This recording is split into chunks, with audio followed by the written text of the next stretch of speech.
É o nosso desejo nessa manhã de que o Senhor continue falando aos nossos corações. Desde que nós entramos nesta casa, o Senhor já estava falando conosco e nós te agradecemos porque nós estamos com os nossos ouvidos já sensíveis. Ó Deus, para ouvir a Tua palavra, nossas mentes já estão abertas para receber e compreender a Tua palavra e o Senhor continuar ministrando as nossas vidas com aquilo que está no Teu coração para este tempo, meu Pai. Nós consagramos essa temporada de estudos bíblicos ao Senhor, às igrejas, e te pedimos que o Senhor use, ó Deus, a Tua palavra mais uma vez para ministrar as nossas vidas, consertar as nossas vidas, exortar, ó Deus, edificar, ó Deus, curar, transformar, libertar, aquilo que a Tua palavra é, viva e eficaz, e a espada de dois gumes, e cumpre, ó Deus, aquilo ao qual ela foi designada quando ela é liberada. E nós proclamamos nesse tempo, nesse dia chamado hoje, um tempo de proclamação da Tua palavra neste lugar, meu Pai. E obrigado porque nós fazemos parte de uma casa, de uma igreja, de uma comunhão, meu Deus, onde nós vivemos a Tua palavra, meu Deus, onde a Tua palavra ela é ensinada conforme está nas Escrituras, sem mistura, um alimento limpo e saudável que alimenta as nossas vidas, alimenta a nossa alma, o nosso coração, e nós somos fortificados por Ti, meu Pai. Obrigado pela Tua presença neste dia, em nome de Jesus. Amém. Amém, irmãos. Bom dia, a paz do Senhor. Glória a Deus. Obrigado ao nosso irmão Levita, nosso irmão Dija. Nós estamos essa manhã alegres e felizes porque nós vamos começar esse novo tempo de estudo bíblico, de temporada de estudo bíblico falando sobre as igrejas, e estamos nessa manhã prontos e receptivos para saber o que o Senhor quer falar às nossas vidas essa manhã. Então eu quero te convidar para sentar, pode se sentar. Se você tem papel e caneta em mãos, lápis, é bom que você esteja anotando as referências bíblicas, os textos bíblicos, os pontos importantes que você vai estar aprendendo ao longo dessa ministração, dessa aula nessa manhã, dos próximos estudos. Então vamos criar esse hábito saudável de estar escrevendo, anotando. Se você está sem papel e caneta, anote no seu bloco de notas, no seu celular, e vamos juntos aprender nessa manhã. Você de casa também, que está acompanhando a gente pelo YouTube, seja bem-vindo, e vamos aprender juntos nessa manhã, ou nessa tarde, ou nessa noite, no seu horário que você está assistindo essa ministração. Mas seja bem-vindo à nossa igreja e a essa aula nessa manhã, que tem por título Tudo Igreja, Tudo em Comum.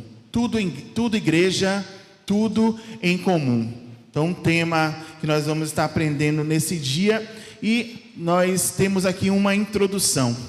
Antes da formação da igreja no livro de Atos, olha, a gente já começa falando que a menção de igreja, ela já começou especificamente no livro de Atos. Vemos Jesus nos evangelhos, antes de Atos, se reunindo com as pessoas e com os seus discípulos.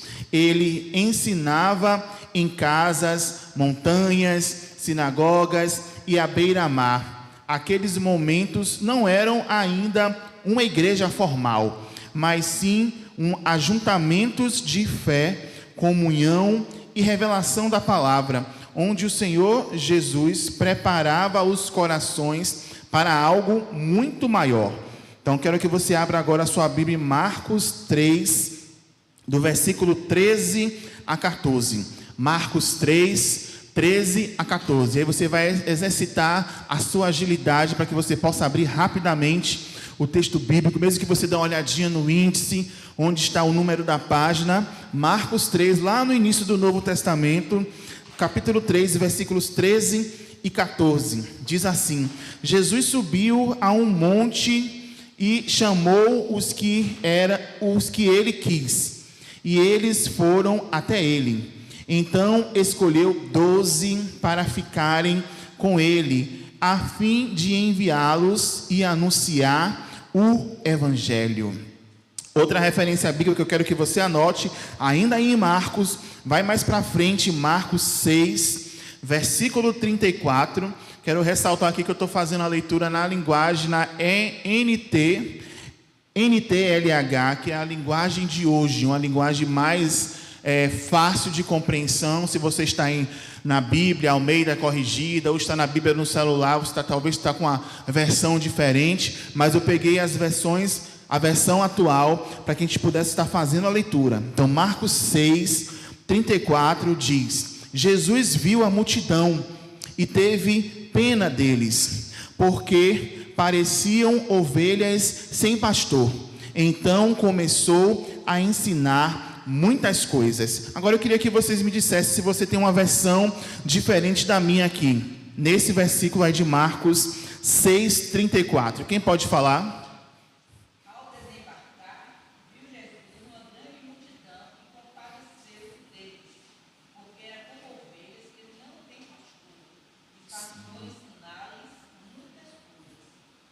Quem tem uma versão diferente da presbítera Célia? Beleza.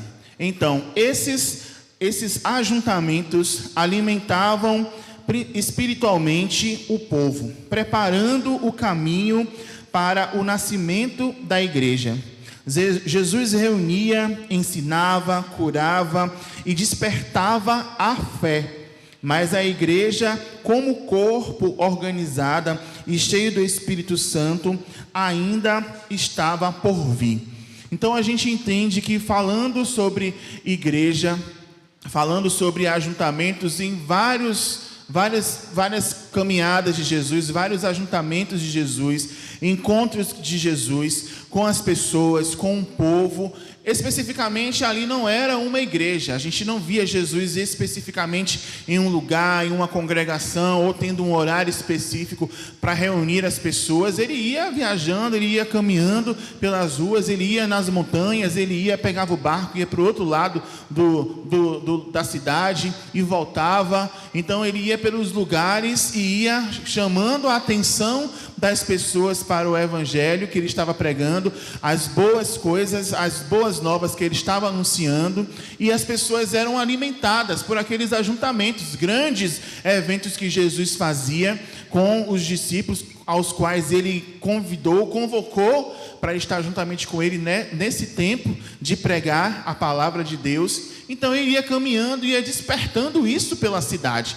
Acontecia esse alvoroço por onde Jesus passava. Tinha os seguidores de Jesus, tinha o fã-clube de Jesus, tinha aqueles que só iam por causa de curiosidade para saber o que Jesus ia falar. Tinha aqueles que iam porque queriam realmente ter fé e ser curados, ou buscar algo tão somente nas mãos de Jesus. Cada um ia com seus interesses, cada um ia com o seu propósito de estar ali, vivenciando aquela presença de Jesus naquele momento. E aí os ensinamentos eram multiplicados por toda aquela região por onde Jesus passava juntamente com seus discípulos. E a gente vê isso nos evangelhos, a gente vê isso antes da morte de Jesus Cristo. A gente vê que naquela época outras religiões, né, os fariseus, os saduceus e aqueles outros, os escribas e tantos outros, eram impactados por conta daquilo que Jesus falava e ia de encontro com aquilo que eles acreditavam. Então chegou alguém que trouxe um alvoroço na cidade, começou a trazer um movimento diferente naquela cidade, milagres estavam acontecendo, coisas, sinais, prodígios e maravilhas estavam acontecendo, e isso começou a trazer esse despertamento de fé para aqueles que seguiam a Jesus, mas contrariamente com aqueles que não gostavam nada daquilo que Jesus estava fazendo, porque já existia uma forma, já existia um jeito de se falar de Deus, de se impor contra o povo, falando de Deus. Então Jesus ele veio para quebrar todos esses protocolos das religiões que já existiam naquela época. Então Jesus ele veio justamente para trazer essa transformação. Então esses ajuntamentos que nós víamos Jesus fazendo com os seus discípulos nos evangelhos eram tão somente encontros, e que possivelmente com aquilo que estava no coração de Jesus, para mais lá na frente começar a afirmar o que nós chamamos hoje de igreja. E foi exatamente o que aconteceu a partir aí do livro de Atos dos Apóstolos, onde começou uma movimentação mais específica, mais alinhada, mais organizada, porque Jesus olhava para o povo, como nós vimos no texto, como ovelhas sem pastor. Então ele se preocupou com aquela multidão. Mas onde vai ficar essa multidão? Vai ser cuidada por quem essa multidão? Ele já tinha os 12, e depois seriam os apóstolos, e esse povo que Jesus escolheu e convocou iria se multiplicar pelas cidades. Jesus iria fazer um envio apostólico de cada um deles pelas cidades para afirmar e continuar pregando o Evangelho, espalhando o Evangelho. Por isso que ele vai dizer em Mateus 24, não está aqui anotado, mas eu lembrei agora que ele diz: ide por todo o mundo e pregai o Evangelho e ensinai todas as coisas que eu vos tenho ordenado. E aí Jesus foi, mas ele disse: mas eis que eu estarei convosco todos os dias até a consumação dos séculos. Então Jesus está aqui neste lugar, nesta manhã, conosco, nos assistindo, nos presenciando, nos abençoando, porque Ele estará conosco até o fim. Amém? Vocês conseguiram entender aí mais ou menos que ainda não existia algo relacionado à igreja, mas que parecia uma igreja ambulante, esses ajuntamentos, esses lugares que Jesus ia pregando com os discípulos? Aleluia! Agora nós vamos para um outro comentário. O nascimento da igreja, o cenáculo e a ordem de Jesus e a promessa. E aí agora você vai abrir em Atos 1, 4 e 5. Capítulo 1, versículo 4 e 5.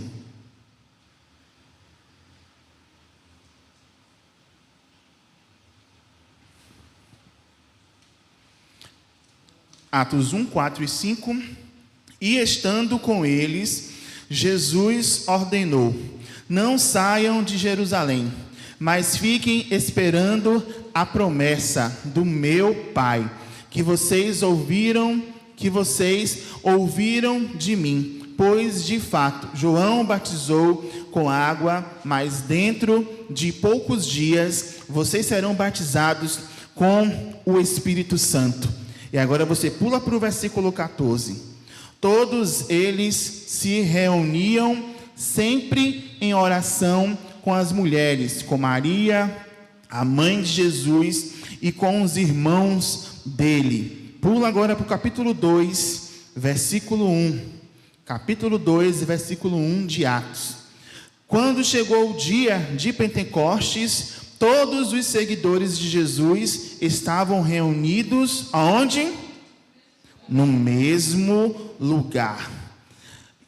Agora vai para o versículo 4. Todos ficaram cheios do Espírito Santo e começaram a falar em outras línguas, conforme o Espírito Santo os capacitava. Ali no cenáculo nasceu a igreja, não mais apenas seguidores, mas agora um corpo vivo, cheio do Espírito Santo, reunido em propósito e missão.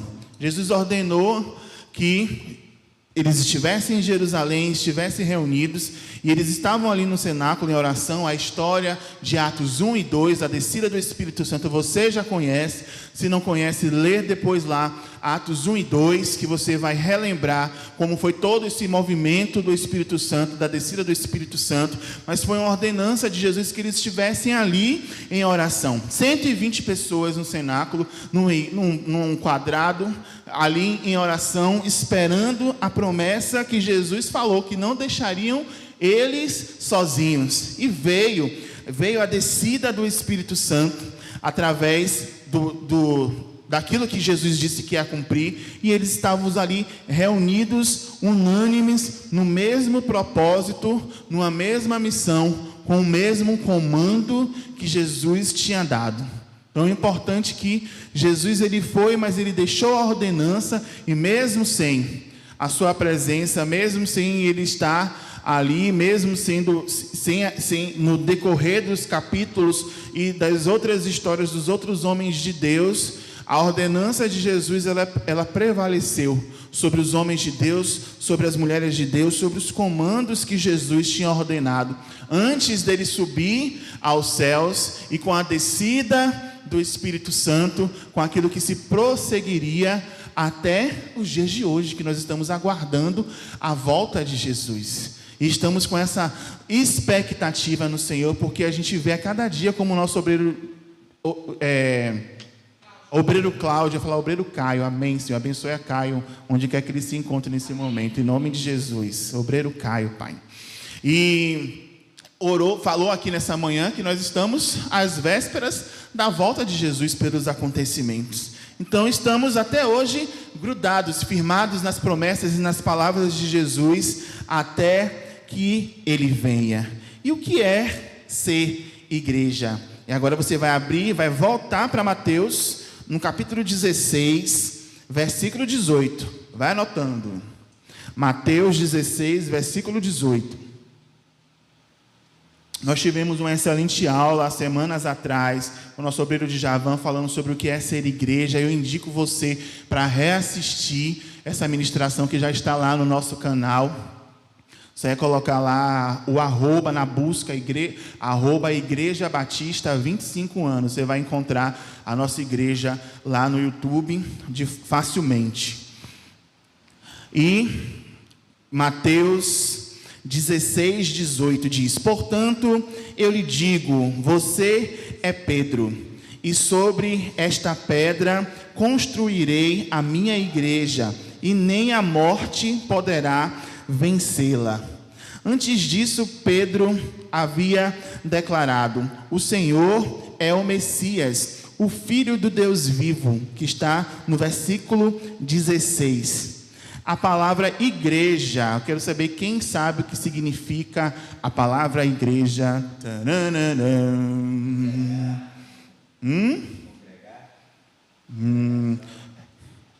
No conceito, digamos assim, do grego. Vamos lá, vamos dificultar. Não naquela coisa básica de que são pessoas, mas no grego, quem sabe, assim, a nível de escola, a nível de estudo, o que significa a palavra igreja? Tempo. Será que é o game bíblico? Começa com a letra E. Já dei uma letra da palavra cruzada. A letra E é a primeira letra da palavra do grego. Igreja no grego significa, com a palavra E... Como? Acertou, certa resposta. Significa eclésia. E que significa, eu achei muito interessante isso, significa chamados para fora. Olha aí, pastora, Igreja Batista chamados para fora. Igreja, ninguém tem esse nome, pelo amor de Deus.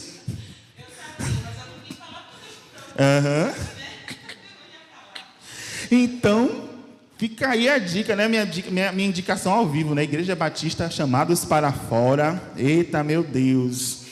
Aleluia. Jesus não quis dizer que Pedro seria a fundação da igreja, tá bem? Nossa igreja co-irmã, não foi bem assim, tá bom? Não é porque foi Pedro, e porque ele é Pedro, e porque ele é São Pedro, e parará, e você já sabe, não foi bem assim. Preste atenção, assiste a ministração. Jesus não quis dizer que Pedro seria a fundação da igreja, mas sim que a confissão de fé de Pedro, reconhecendo que quem Jesus era, seria o alicerce da igreja verdadeira. Sobre isso, sobre quem andava com Jesus, sobre quem Jesus confiava, sobre quem Jesus olhava assim: olha, eu vou sair daqui, mas esse cara tem um alicerce bacana daquilo que ele aprendeu comigo, ele obedece, ele cumpre os meus propósitos. É meio às vezes problemático assim, mas a gente dá um jeito.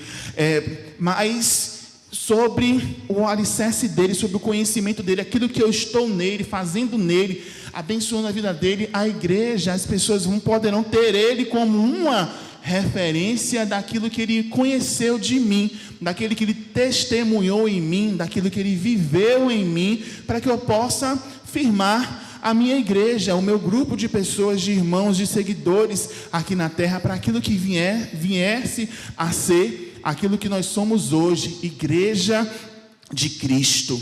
Então, a explicação sobre esse versículo é sobre essa questão que Jesus estava falando. Não é que Pedro, ele é o Marte que criou a igreja, ou sobre os ensinamentos de Pedro, todas as coisas iriam acontecer, mas é exatamente dessa experiência mútua entre Jesus e Pedro, que foi que Jesus declarou essa palavra.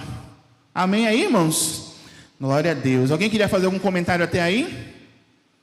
Amém. Glória a Deus. O texto principal da aula que nós temos está em Atos 2. Agora você vai para frente. Atos 2, 44 e 46. A gente vai se jogar lá no final do capítulo 2. Que é exatamente o tema que é dessa manhã, que é tudo igreja, tudo em comum. Tudo igreja, tudo em comum. Atos 2, 44, 46, que diz: todos os que criam estavam juntos e repartiam uns com os outros o que tinham. Vendiam as suas propriedades e outras coisas e dividiam o dinheiro com todos, de acordo com as necessidades de cada um. Todos os dias, unidos, se reuniam no pátio do templo e nas casas, partiam o pão e participavam das refeições com alegria e humildade. Atos 2, 44 a 46. Então a gente vai falar um pouco, porque é muito amplo falar sobre a igreja primitiva, sobre aquilo que a igreja primitiva vivia naquela época e o que ela tem e deixou para nós como ensinamento nos dias de hoje. O texto de Atos 2, 44, ele está bem claro nos ensinando sobre isso, sobre o partir do pão, sobre ter tudo em comum, sobre ter a unidade entre os irmãos, nas casas, no pátio, na igreja, em reuniões, e todos viviam em harmonia e viviam em alegria. Em resumo, o que está dizendo aí, o 44 ao 46. E quem liderava a igreja primitiva? Atos 2, 14, aí você corre agora para um pouquinho para trás, no versículo 14 do capítulo 2 de Atos, que diz: então Pedro ficou de pé, junto com os outros 11 apóstolos, e em voz bem alta começou a dizer ao povo: meus amigos judeus e todos vocês que moram em Jerusalém, escutem com atenção o que eu vou lhes dizer. Vai agora para o Atos 4, 33. Atos 4, 33. Com muito poder, os apóstolos davam testemunho de que o Senhor Jesus havia ressuscitado e Deus derramava muitas bênçãos sobre todos. Pedro foi uma das primeiras pessoas que começou a falar, tomar, digamos assim, a frente das coisas a nível de igreja, dando a palavra, dando ensinamentos. Logo ali no iniciozinho do livro de Atos, a gente vê o anúncio de Pedro, que é grande, você vai ler depois aí o que Pedro falou. A gente só viu o versículo 14 de Atos 2, mas depois você vai ler o discurso de Pedro, e depois você vai ler também o capítulo 4 de Atos também. E os ensinamentos, aquilo que os apóstolos faziam, aquilo que as pessoas que seguiam a Jesus faziam naquela época, servia como testemunho. Eles davam testemunho de que o Senhor Jesus havia ressuscitado. Mostrar para as pessoas que não acreditavam que Jesus tinha morrido, para aqueles que não criam que aquele era Jesus que foi para a cruz, que morreu no lugar da humanidade, mas provar para as pessoas, pregando que além de ele ter morrido, ele ressuscitou dentre os mortos. Pregar a ressurreição de Cristo naquela época era uma das missões que os apóstolos eles tinham, e eles davam esse testemunho. Por quê? Porque eles andavam com Jesus. Porque eles caminharam com Jesus e viram Jesus ressuscitado. Viram e caminharam com ele e viram, presenciaram a ascensão de Jesus, a subida de Jesus aos céus e a promessa de Jesus dizendo lá: eu vou, mas eu vou voltar. Então, se a gente crê na palavra do Senhor, a gente não pode ficar naquela coisa de eu já ouvi essa história de que Jesus vai voltar, a igreja já ouvia isso desde da minha avó, da minha bisavó. Jesus disse, ponto. Nem ele sabe o dia que ele vai voltar. É quando Deus disser assim, vai acordar, né? Porque Deus não dorme, só uma figura de linguagem. Acordou, olha filho, é hoje. Se arruma aí, se veste correndo, rápido, porque vai ser hoje que eu vou buscar o meu povo, buscar a minha igreja, buscar a minha noiva ali na terra. E pode ser hoje de tarde, pode ser amanhã de manhã, pode ser nesse exato momento. A gente pode nem encerrar a administração e Jesus pode chegar ali por aquele portão ali, o obreiro vai abrir a porta para Jesus, para buscar nós aqui em São Gonçalo. Quem vai com Jesus? Amém, que o Senhor nos conserve assim, com essa fé, a cada dia, de que nós estamos prontos para ir para Jesus hoje, porque mesmo que Jesus ele não venha nem hoje nem amanhã, a gente pode morrer. E aí, Jesus veio para aquela pessoa naquele dia, porque depois que a gente morre, acabou, não tem mais jeito. Por isso que o tempo de arrependimento para a igreja é hoje. O tempo de aceitar, como o saudoso pastor Vanzilé, primeiro pastor que eu tive, falou: o tempo de se arrepender é hoje, o dia aceitável é hoje, porque nós não sabemos nem o dia, nem a hora. Jesus não sabe nem o dia e a hora que ele vai vir, e a gente não sabe nem o dia e a hora que a gente vai morrer. Alguém sabe? Ninguém sabe, mas nesse dia é o dia do Senhor para cada um de nós. Porque depois que nós fecharmos os nossos olhos aqui da terra, seguirá o juízo. Não tem mais outra oportunidade. Então a gente precisa se consertar hoje, pedir perdão hoje, se arrepender hoje. Não busque, não deixe para amanhã o que nós podemos fazer hoje. Porque Jesus pode voltar para você agora. Amém? Glória a Deus. A gente desce, né, com uma dessa, deixa eu beber água. Aleluia. Desenvolvimento. 4 pontos que nós vamos ver rapidamente sobre a igreja que nasceu do coração de Jesus. Agora a gente vai para o Evangelho de João, capítulo 13, versículo 35. Eu quero que vocês sejam mais rápidos abrindo a Bíblia, tá bom? A gente tem muitas referências para ler, a gente está em aula, e a gente vai exercitar, principalmente na EBD, essa nossa agilidade mais aí, ó, correndo para abrir os Bíblios. 13, versículo 35, que diz: o meu mandamento é este: amem uns aos outros como eu amo vocês. E João 15:12, pula aí para frente, João 15:12, se tiverem amor uns pelos outros, todos saberão que vocês são meus discípulos. João 13:35, anote, e João 15:12.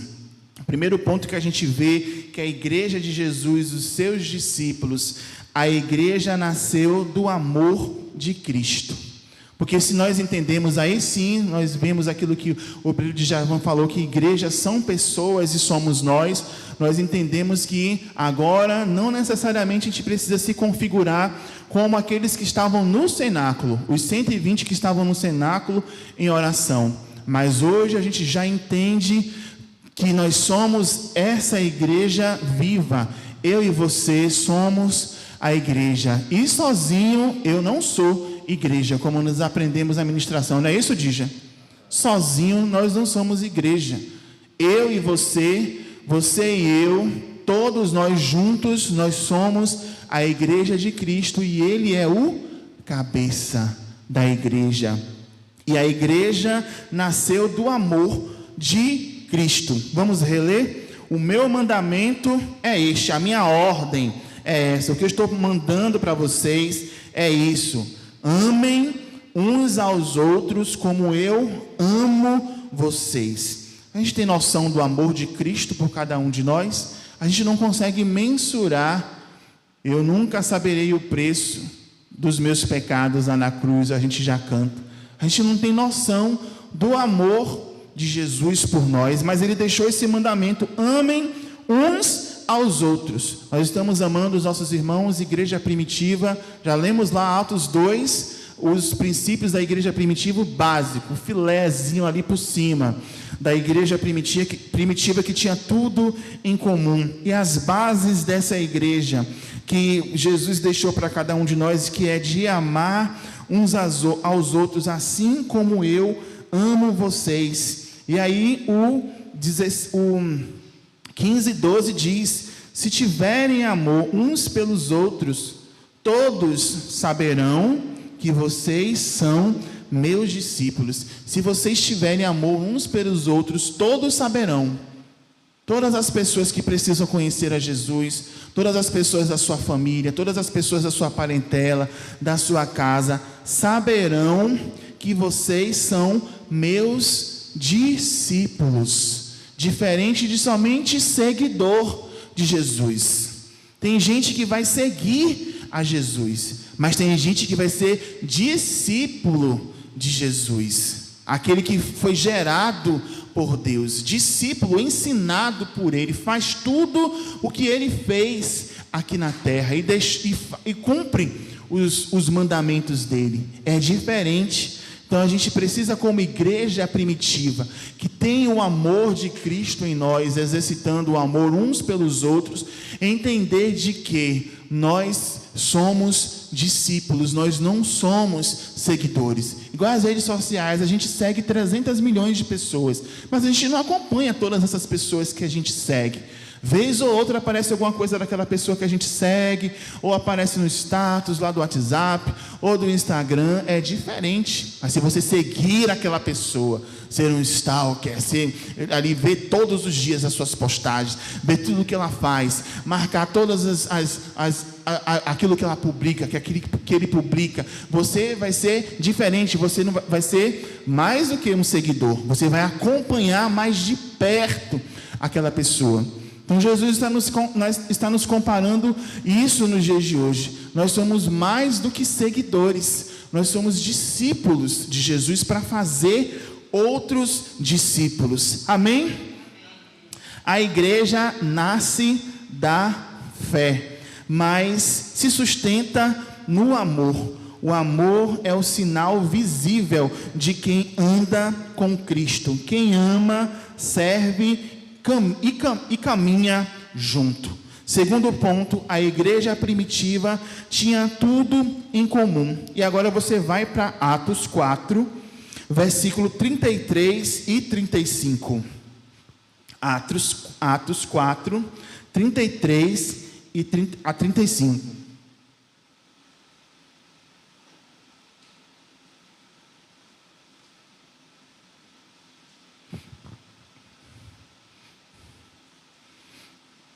Com muito poder, os apóstolos davam testemunho de que o Senhor Jesus havia ressuscitado, e Deus derramava muitas bênçãos sobre todos. Não haviam pessoas necessitadas no grupo, pois os que tinham terrenos ou casas os vendiam, traziam o dinheiro e os entregavam aos apóstolos. Então o dinheiro ele era repartido com os que estavam necessitados. Agora vá para 2 Coríntios 9:7, que a gente vai complementar esse versículo. 2 Coríntios 9:7. Cada um dava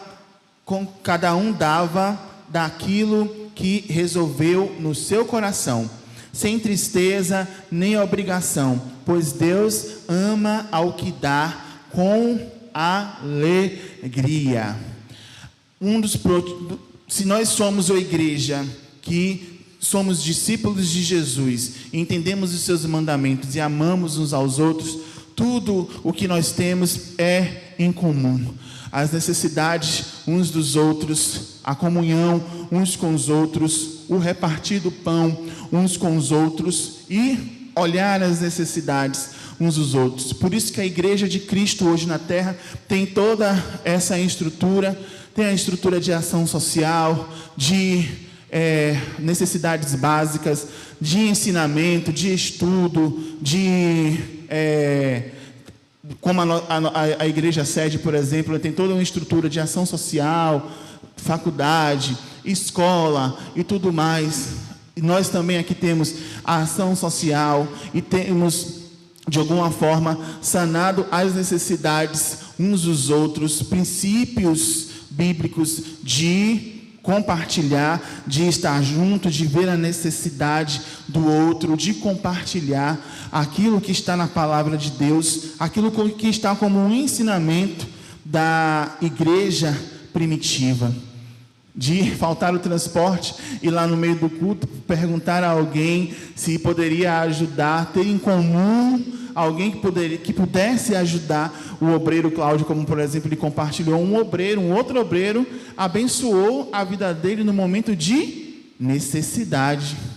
Outra pessoa poderia não compartilhar, mas ele encontrou alguém que estava com um coração voluntário e que disse: não, você não precisa me pagar na próxima vigília, fique em paz, irmão.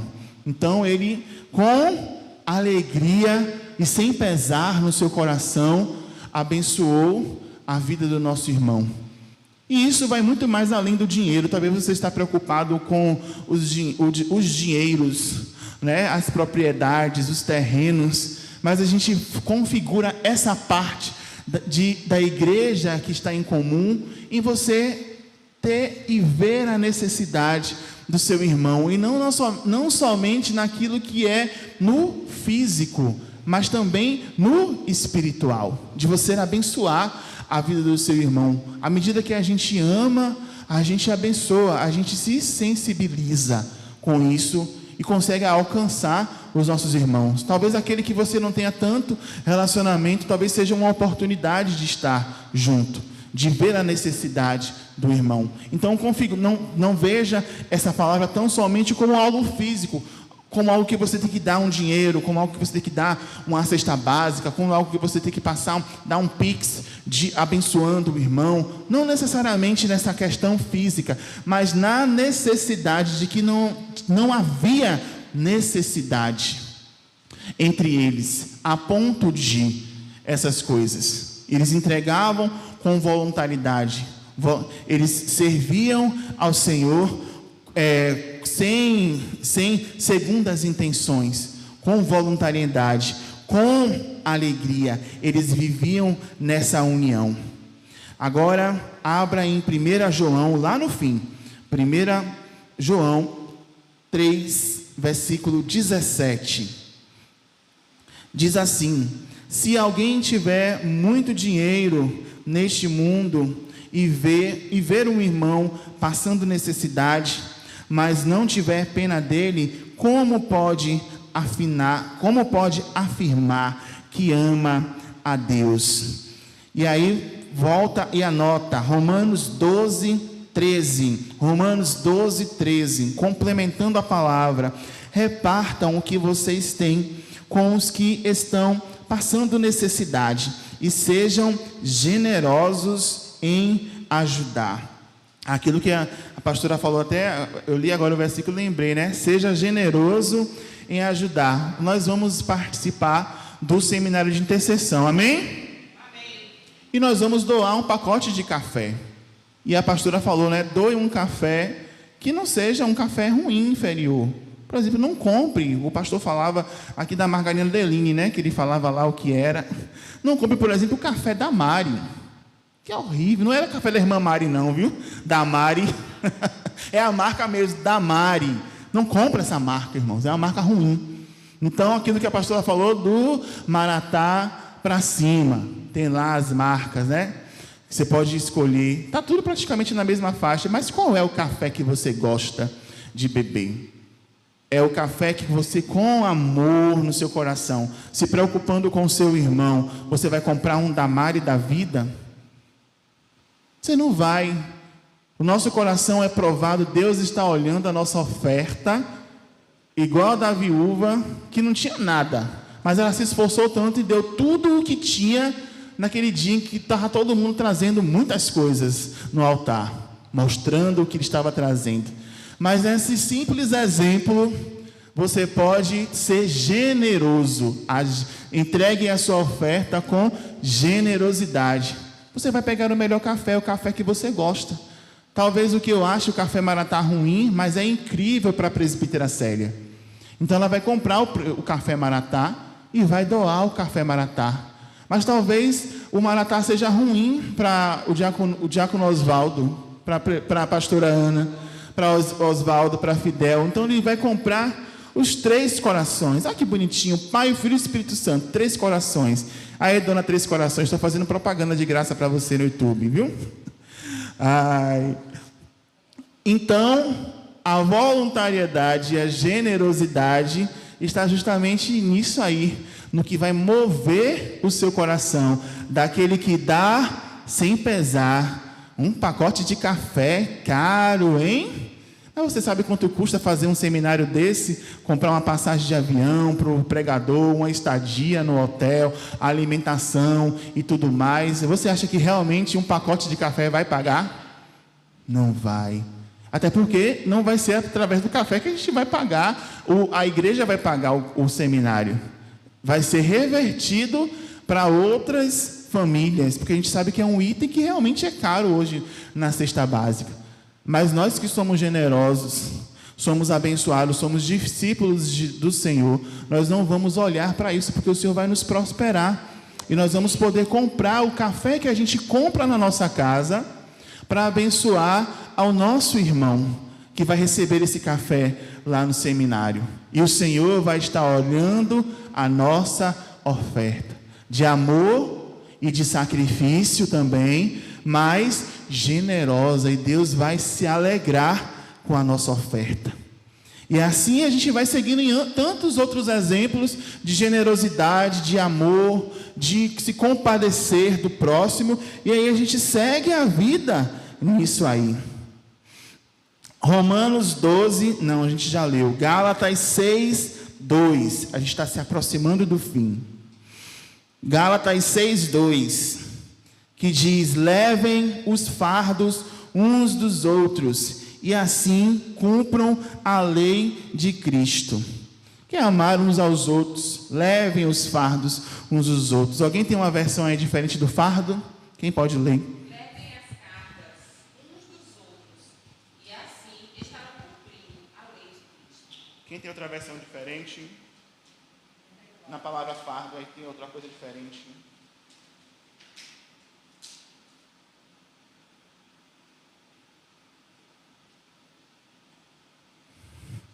Então levem os fardos uns aos outros, e para que cumpram a lei de Cristo. Nós já vimos a lei de Cristo, já vimos as ordenanças dele, que é sobre o amor. A igreja primitiva se movia em favor do outro, e isso incluía curar, ajudar, consolar, levantar. Nós temos exemplos de ação, de prática no Novo Testamento, que aí você vai anotar, para a gente ganhar tempo, Mateus 8, de 1 a 3, quando os discípulos, ao descer do monte, grandes multidões seguiram Jesus. Um leproso chegou perto dele e ajoelhou-se e disse: Senhor, Senhor, se quiser, podes me curar. Jesus estendeu a mão, tocou nele e disse: sim, eu quero. você está curado. Nós temos outras duas referências que você vai anotar, de exemplos de prática, de ação de amor, de levar o fardo do irmão em cura, em libertação. Atos 3, de 1 a 8. Salve aí, anote aí para você ler. Atos 3, de 1 a 8. Deixa eu ver se eu deixei outro aqui. Deixei. E o terceiro e último exemplo, Atos 9, 36 a 42. Atos 6, 36 a 42. 3 exemplos, eu disse um, os outros 2 você vai ver em casa, de prática, de exercício, de amor. O mover da igreja é prático e compassivo e constante. Assim como Cristo e seus discípulos agiam, nós também devemos agir. A igreja é um lugar de comunhão e crescimento. Atos 2:42, anote, eles se reuniam constantemente para ouvir o ensinamento dos apóstolos, viviam em união, participavam das refeições e oravam juntos. Todos, Atos 2:46, todos os dias unidos, se reuniam no pátio do templo e nas casas, partindo o pão e participavam das refeições. Acho que eu repeti aqui a mesma coisa. Vamos lá. Sejam dedicados uns aos outros, como se fossem da mesma família. Tratem todos com respeito. Abra aí, esse a gente tem que parar e ler. Romanos 12:10. Romanos 12:10. Sejam dedicados uns aos outros, como se fossem da mesma família. Olha que negócio. Da mesma família. Tratem todos com respeito. Quem tem uma versão diferente de Romanos 12:10, lê.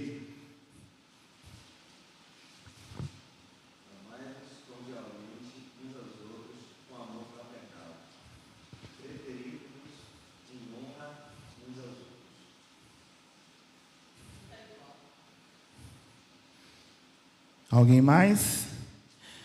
A vida cristã se alimenta da comunhão. Relacionamentos saudáveis fortalecem a fé. A igreja é uma família espiritual. Esse texto é um texto que é crucial para as nossas vidas, dessa igreja primitiva, onde tudo não é de que tudo é de todo mundo, né? Eu sou de todo mundo e todo mundo é meu também, como dizem já uma música. Não. A comunhão, ela tem que ter o respeito uns com os outros, para com os outros. Tem que ter a unidade, tem que ter o amor, tem que ter a fraternidade. Mas aqui o texto, ele está nos dizendo: sejam dedicados uns com os outros, como se fossem da mesma família. A gente tem que respeitar um ao outro, andar em comunhão um com o outro, como se de fato o irmão fosse da nossa família. Nós sabemos que nós somos em Cristo, nós somos uma família por conta do sangue de Jesus que nos une, e todo esse contexto espiritual que a gente já conhece, porque somos um corpo. Mas na prática de vida, Jesus está dizendo aqui no texto que nós devemos respeitar uns aos outros como se fosse da nossa família. Você respeita a sua família, os seus parentes? Respeita o seu pai, a sua mãe, o seu tio, o seu irmão, os seus avós, seja lá qual for o parentesco que você tem. Se Jesus está dizendo isso na sua palavra, se Deus está dizendo isso na sua palavra, que nós devemos ter essa unidade, respeitando uns aos outros como se fosse da nossa família, imagine nós como corpo de Cristo, unidos pelo sangue de Jesus. Então, nessa comunhão, nessa comunidade de princípios primitivos, princípios bíblicos que nós vimos ao longo desses textos, do amor e da fraternidade, de ajudar um ao outro, de abençoar um ao outro, respeite o seu irmão, respeite a sua irmã em Cristo, como se ela fosse da sua família.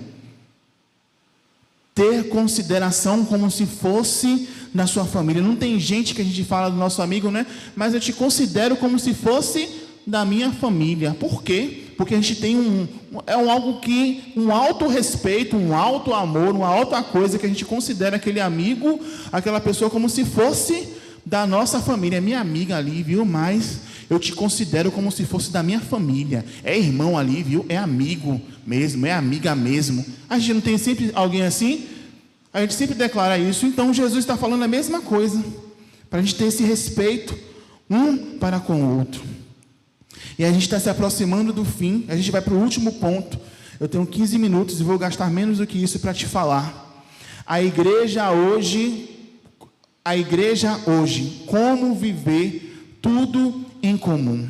Como viver tudo em comum nos dias de hoje. Agora você vai para 1 Pedro 3:8. 1 Pedro 3:8. Anote e leia. Tenham todos o mesmo modo de pensar. Sejam compreensivos. De novo, amor. Amem uns aos outros como irmãos. Sejam bondosos e humildes. 1 Pedro 3:8. E aí você anota 1 Coríntios 15:58.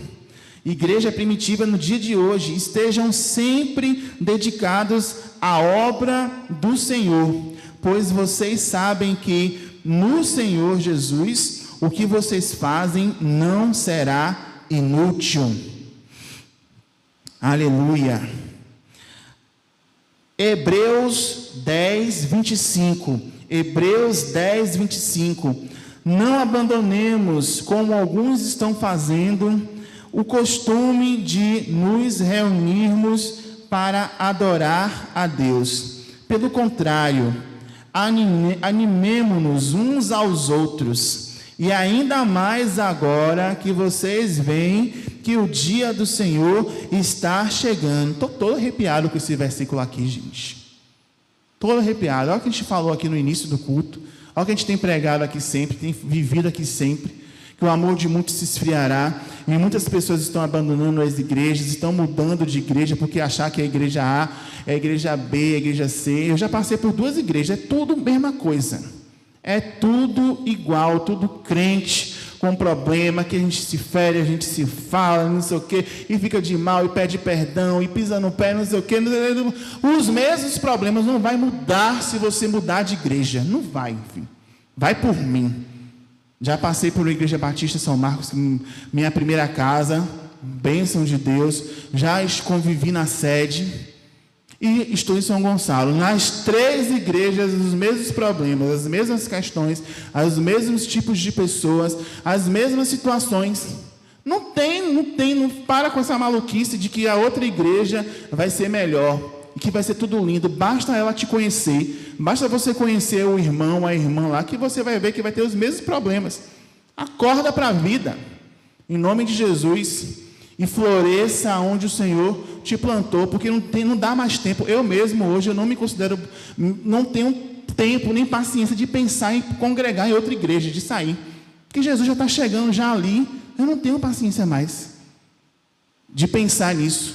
Então é aqui, só se o Senhor disser, se o Senhor soprar, você vai e volta para a sede, ou você volta para São Marcos. Eu, por mim, não está isso no meu coração, mas é ouvir a voz do Senhor, e entender, não é o que eu estou vendo, não é o que eu estou achando, porque tem problema, porque tem isso, porque tem aquilo outro. Você aí talvez já passou por outras igrejas, e você vai concordar comigo que tem os mesmos problemas, sim ou não? Então tá aí, meu filho, acorda para a vida aí, você que está assistindo a palavra no YouTube. Acorde. Conclusão, então, não abandone, venha para a igreja, venha para os cultos, se engaje no ministério, venha participar das atividades, até que o Senhor venha. Conclusão está em João 17:21. João 17:21. Eu oro para... Isso está na oração sacerdotal de Jesus, uma das orações mais lindas que tem. Depois você vai ler em casa, João 17 todinho. Mas a gente vai pegar só um versículo. 17:21.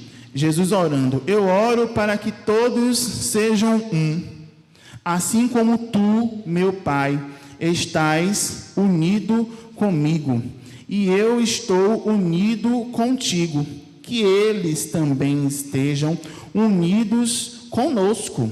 Até Jesus formou a igreja com o Pai. Não é nem Jesus sozinho, que eles estejam em mim, que eles estejam comigo, que eles estejam só no meu coração, assim que eles também estejam unidos conosco, com o Pai e com o Filho e com o Espírito Santo, porque são um, para que o mundo creia que tu me enviaste. Se a gente andar desunido, gente, não vai dar certo. De volta para casa não vai dar certo. Entregar o card não vai dar certo. Pregar o evangelho, fazer cards nas redes sociais, fazer postagem, pregar o evangelho por aí, não vai dar certo, porque tudo parte do princípio do amor e da unidade. Tem que estar junto, tendo o mesmo pensamento. Essa oração de Jesus revela o coração de Deus, unidade, comunhão e missão. Assim como a igreja nasceu unida e cheia do Espírito Santo, somos chamados hoje a ser um só corpo, ter uma só fé, um só amor em Cristo. Então, que você possa meditar nessa primeira aula, nesse primeiro estudo sobre as igrejas, tudo igreja, tudo em comum, pensando nessas coisas, nessas atitudes, desse amor, dessa unidade que nós precisamos ter. E eu deixei uma proposta de prática para encerrar, para vocês fazerem, nós fazermos ao longo da semana. Proposta essa que nós vamos exercitar de fato essa palavra em amor. 3 coisas. A primeira, ao longo da semana, começando hoje, ligue ou envie uma mensagem para um irmão que não tem vindo aos cultos. Diga que você sente a falta dele e ore por ele. Aquilo que a pastora sempre fala. Mande mensagem para alguém, ligue para alguém, pergunte como está, venha para o culto, venha para a casa de Deus. Exercício da semana. Eu e você vamos fazer isso com alguém que Deus vai colocar no seu coração a partir de hoje. 2. Segundo, participe da ação social da igreja. Assine um item da lista e demonstre o amor com atitude prática. Nós somos muitos aqui e nós não temos 500 pessoas que fazem parte da ação social, que recebem a ação social. Então, se nós não temos 500 pessoas, eu e você podemos assinar um item da lista. Eu convoco você hoje, eu incentivo a você hoje, e eu desafio a você hoje, a você chegar em casa, você abrir o WhatsApp da igreja, e você assinar um item, já que você não recebe a cesta básica. Então, entende-se que eu não tenho essa necessidade da cesta básica, então eu posso assinar um item ou mais. Então, eu vou provar o meu amor para com o próximo, a minha generosidade para com o próximo, daquele que olha a necessidade do próximo, tendo o sentimento em comum com o próximo, assinando um item, já que eu não recebo a cesta básica. Eu vou me preocupar a partir de hoje em assinar e abençoar o meu irmão com um item. Mas tem a pessoa que assina 7. Amém, glória a Deus pela pessoa que assina 7, mas a lista às vezes está vazia.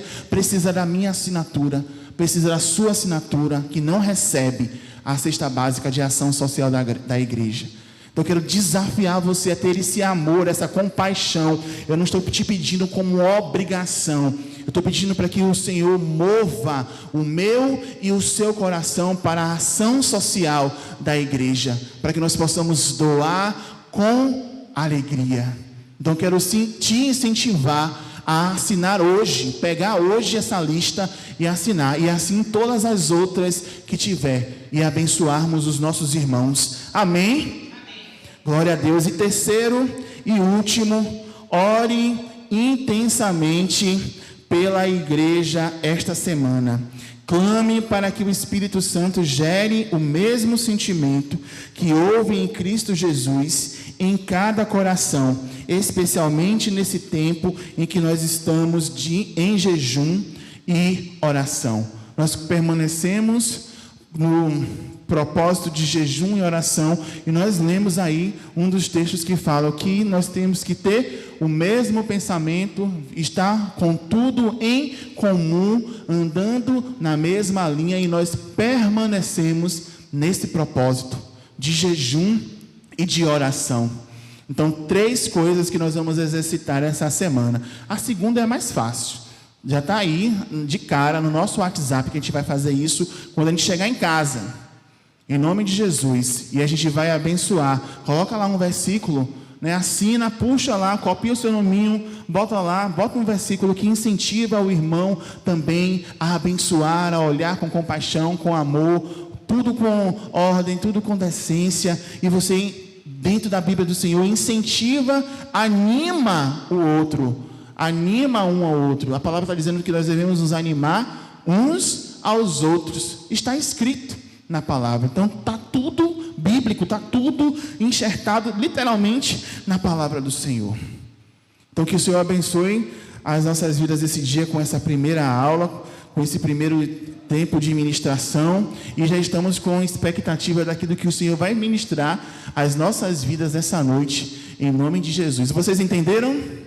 Amém? Glória a Deus. Deus abençoe. Deixa eu falar um pouquinho aqui rapidinho. No tópico desenvolvimento, na terceira vez que você fala de Atos, eu fiquei na dúvida se é 6, 36 a 42 ou se é 9, de 36 a 42. Você falou um primeiro, depois você repetiu, depois você falou outro número. Eu vou procurar aqui depois e vou te falar. Mas pode ter outra pessoa aqui com a mesma dúvida. 9. Isso. Mas você falou depois 6. É qual o certo? Desenvolvimento. Aí, na terceira vez que você menciona o livro de Atos, primeiro você falou 9, depois você falou 6. Qual é o certo?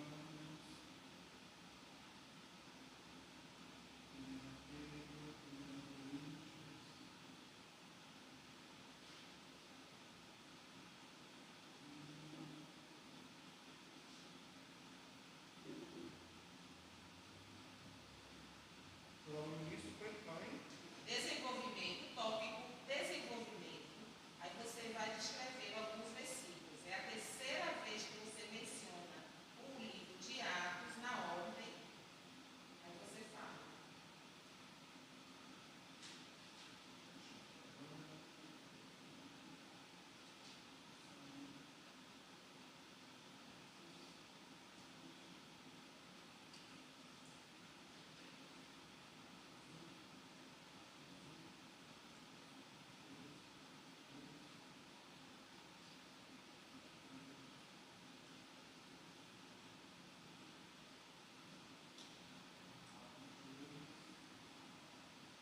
Atos 4:33. Aí Teresa, em Coríntios, João, Romanos, Gálatas, Mateus, Atos 3 e o outro, Atos.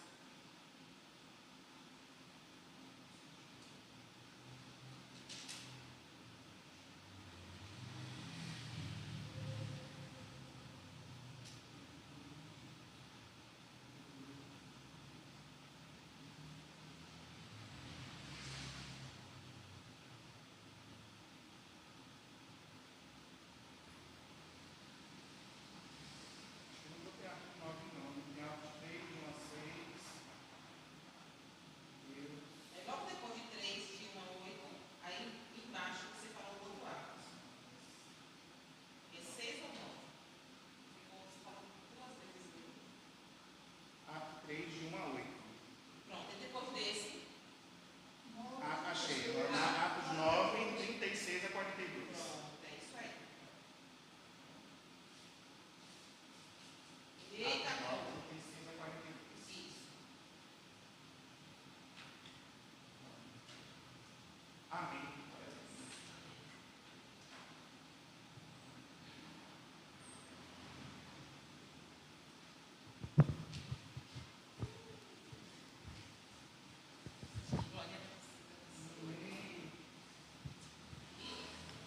Bonitinho, tudo arrumadinho, glória a Deus.